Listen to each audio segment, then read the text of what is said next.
Hi everyone and welcome to today's video.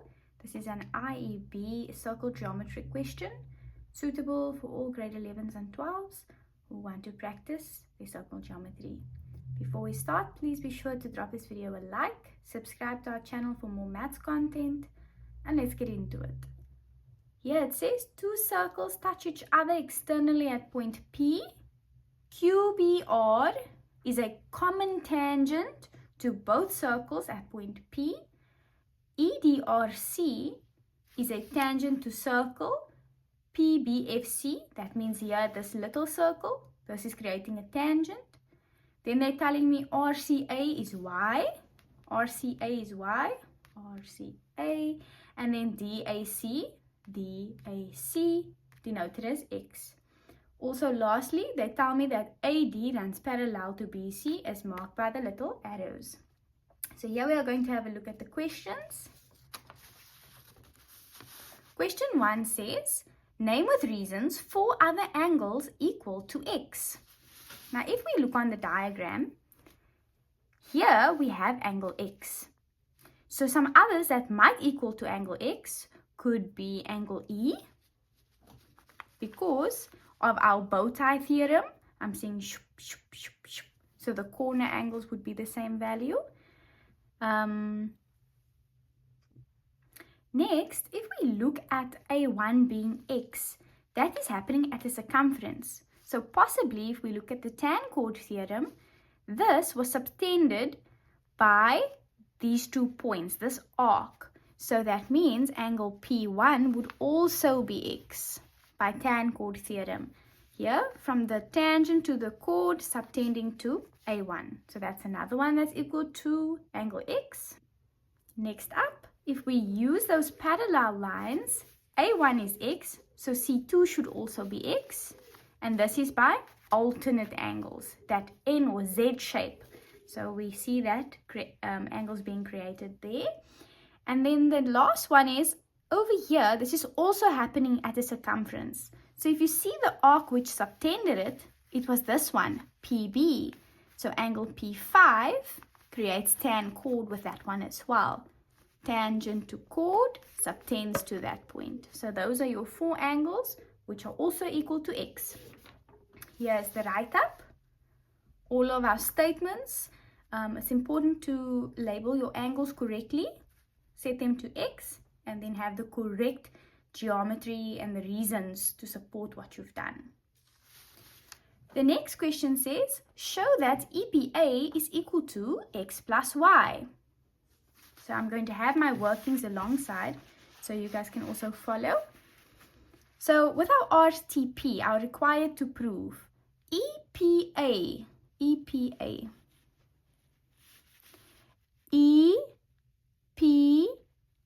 that's basically angle P7. So I'm wanting to show that P7 is equal to X plus Y. So we need to now incorporate not only the X's we did in the previous question, but also the Y's. So starting off, I've said that C1 is equal to Y because that was given to me, right? Now, P2 and C1 are both equal to Y. Let's see why is that. Here, they told us QR is a tangent and CR is a tangent. So, that actually means that those 2 lines are the same. This is substantiated by the theorem that says tangents from a point. And when we have tangents from a point, it creates an isosceles triangle, which lets us do angles opposite equal sides. So if C1 is Y, that means P2 is also going to equal Y.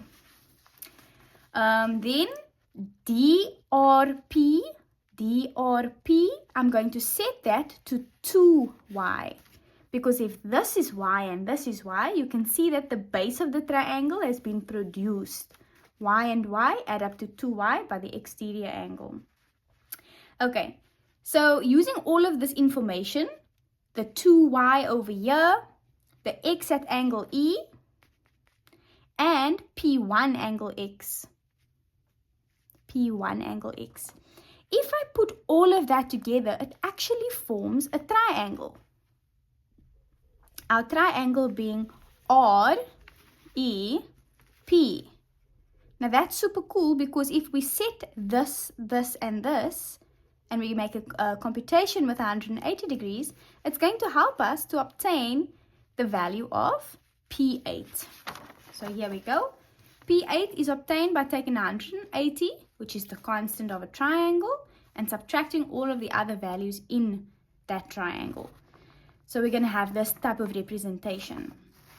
Okay, now knowing P8's value, P1's value, and P6's value, how did we obtain P6? It's vertically opposite with P2. So if that's Y, this one's also going to be Y. Now, using all of that information, we can now compute P7, because guys, look at this. That is a straight line. So if I know P8, I know this one and that one, I can do 180 less all of those for angles on a straight line, which I've shown you over here. Okay, so 180 less all the values with my substantiation. When you do the simplification, P7, which is EPA, is indeed x plus y, as what we were required to show in this question. Okay, now the last one, it follows on from the previous one. We have now just established this x plus y. So the question is saying, what is the numerical value of x plus y if it is given that DCTP is a cyclic quadrilateral? DCPT. Now guys, what does that mean? That means they are telling me this is also a circle. Like that. So you are welcome to draw it in. Now the reason this is relevant is because it might help us with additional theorems that we can use. So let's see what we are going to do to find the numerical value. Now guys, remember in the previous question we just found P8. This is P8. 180 less 2x less 2y. That's the value here. Now using the fact that this is a cyclic quadrilateral, the theorem states that the exterior angle of a cyclic quad is equal to the opposite interior. So this value we obtained at P8, we are going to equate to x plus y. Exterior equals opposite interior. So I'm building that argument that P8 is going to equal to that angle C. And this is due to exterior angle of a cyclic quad. Upon doing some simplification, carrying over all of our terms and equating it to 0, this is what we obtain. 180 minus 3x minus 3y set to 0. Now, I don't want you to think that you need to obtain x and y respectively and then compute the addition. Sometimes you can find the value of it all together, and that's what's happening in this question.